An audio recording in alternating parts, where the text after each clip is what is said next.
মা, আমার শরীর থেকে এটা কি বের হচ্ছে? আরে কি তোর শরীর এত গা থেকে হাত বের হয়েছে কেন?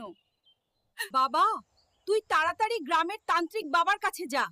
ঠিক আছে মা, বন্ধুরা, আমি যাচ্ছি। বন্ধুরা, তোমরা জলদি করে ভিডিওতে লাইক আর সাবস্ক্রাইব করো। প্রান্তিক বাবা, আমার শরীর থেকে হাত বের হয়েছে, তাড়াতাড়ি ঠিক করে দেন। ঠিক আছে, দাঁড়া আমি দেখছি। হাল্ক, তুই জলদি করে নীল পাহাড়ি থেকে একটা জবা ফুল নিয়ে আয়, তাহলেই তুই সুস্থ হয়ে যাবি। ঠিক আছে বাবা, আমি যাচ্ছি।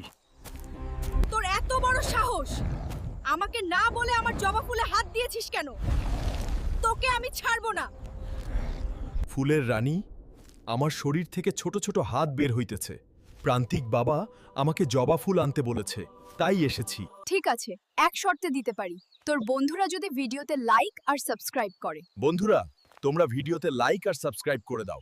আমি এনেছি বাবা, এখন কি করতে হবে? এই জবা ফুলটা খেয়ে নে, সব ঠিক হয়ে যাবে।